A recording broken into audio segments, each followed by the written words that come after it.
Tac. C'est parti.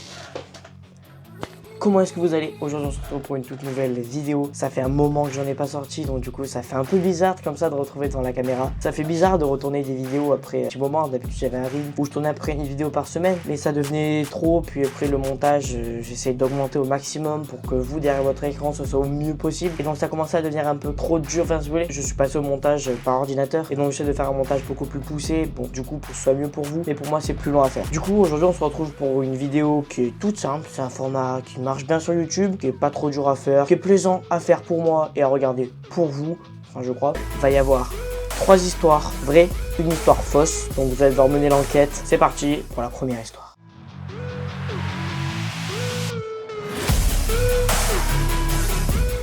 Donc cette histoire elle se passe au Festival de Cannes. C'était il y a 2 ans d'ailleurs, c'était la fois où j'avais fait une vidéo dessus. Et la première année, on a perdu quelqu'un. Dit comme ça, c'est comment on s'est débrouillé pour perdre quelqu'un. J'ai ma part de responsabilité. Je vous explique. Tout se passait bien, tout ça, on marchait et on avait des quartiers libres. Et la personne qui était à côté de moi a réussi à se tacher avec une glace à la fraise. Donc imaginez la grosse trace de glace à la fraise sur un t-shirt blanc, ça fait pas bon ménage. Donc il s'est dit bien sûr je vais essayer de me nettoyer. Pour nettoyer, il a cherché de l'eau. Sauf que de l'eau sur la croisette, il y en a pas beaucoup. Hein. On avait le point de rendez-vous était au McDo. Il est allé jusqu'au Martinez sans prévenir personne. Il m'a abandonné net. Sauf qu'on n'avait pas le droit d'aller aussi loin. On avait un petit périmètre. Donc il s'est perdu. Pas de nouvelles. Bien sûr, son téléphone ne fonctionnait plus. Autant vous dire que tout le monde était fou. On avait envie de l'étriper. C'était vraiment digne d'un film. Je pars avec ma prof à sa recherche. On le cherche, on le cherche. Quand on apprend où il est, finalement, il est retourné au McDo sans prévenir personne. Donc on était à l'autre bout de Cannes. Il s'est mis à pleuvoir. Une trompe d'eau monstrueuse. J'avais jamais vu une pluie pareille sur mes vêtements blancs. C'était transparent finalement, c'était devant tout le monde comme ça, tout le monde nous dévisageait un petit peu. Du coup il s'est bien fait pourrir et j'ai eu bien le seum d'être trempé.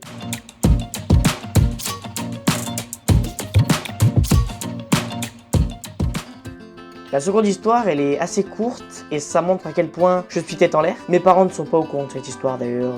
Ils vont l'apprendre en regardant cette vidéo. J'espère que vous allez bien, voilà. En gros, quand j'étais plus jeune, je sortais énormément dehors, faire du vélo, faire du foot avec mes potes. Enfin, je sortais tout le temps. Et je prenais mon téléphone pour prévenir ma mère quand je rentrais, s'il y avait un problème, tout ça, pour pas qu'elle s'inquiète. Et une fois, je fais du vélo normal, je rentre, tout va bien, tout se passe bien.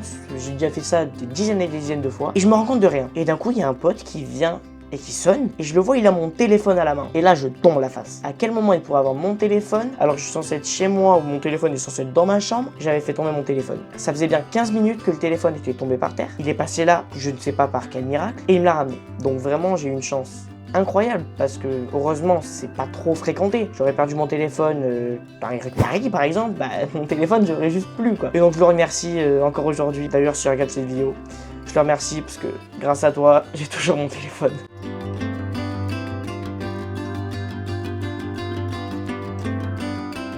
La troisième histoire, elle est sanglante. Pourquoi j'ai mis ce fond rouge derrière moi, je ne sais pas. En gros, une fois, je partais au lycée normalement, enfin, je dois un peu marcher, je dois descendre des escaliers, tout ça, j'ai 5-6 minutes de marche, enfin, rien d'incroyable. Et je vois qu'il y a quelqu'un, un monsieur assez louche, qui commence à me suivre. Et ce monsieur, je vois qu'il est pas très net, quoi. Et il commence à s'approcher de moi, il me suit à l'arrière. Et du coup, je dis, pourquoi vous me suivez? Et là, il commence un peu à s'énerver. Bon, j'avais des potes à côté et tout, donc ça allait. Mais vraiment, le mec commençait vraiment à... Je pense qu'il avait un peu bu d'alcool. Et vraiment, ça se voyait qu'il était prêt en découte. Enfin, il avait juste envie de se battre. Il s'était cru dans le fan club, le mec. Enfin, il avait juste un gros ventre d'un mec qui regarde des matchs en étant drogué ou bourré. Il voulait se fight. Du coup, j'ai des potes qui savent se battre, on va dire. Donc ça s'est bien passé.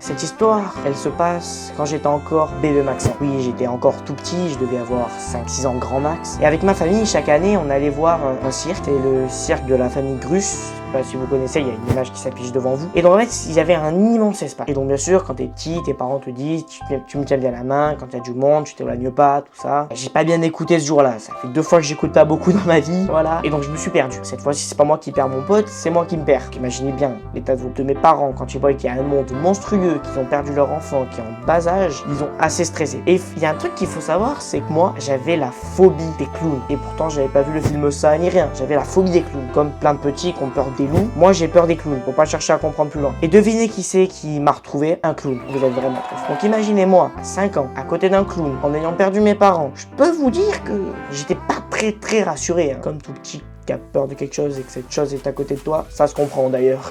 Bon, c'était la reprise. Ça fait longtemps que j'avais pas tourné, les vidéos sont peut-être un peu posées. Après je tourne, c'est aussi peut-être un peu tard, c'est les vacances, je m'en excuse. Les prochaines vidéos, là je suis en train de faire une énorme vidéo si vous voulez. La vidéo qui va se faire, voilà mon canapé derrière. Je vais voir le fond vert derrière pour essayer de faire une incrustation au montage. Petit teasing, ce sera chez le psy. Il va y avoir un gros montage pour cette vidéo là. Donc je sais pas quand c'est qu'elle sortira. D'ailleurs je tourne cette vidéo, nous sommes que début mars. Cette vidéo sort en mai. Donc c'est vraiment dans un temps assez loin. Donc j'espère que cette vidéo vous aura plu et que je vais revenir en force dans YouTube. J'espère que cette vidéo percera aussi. Merci d'avoir regardé. On se retrouvera bientôt pour une prochaine vidéo. Suivez-moi sur Insta, abonnez-vous sur YouTube pour avoir toutes les infos, pour manquer aucune de mes vidéos. Il y a une vidéo qui s'affiche là ou deux, je sais pas. Et nous on se retrouve bientôt. Allez, salut.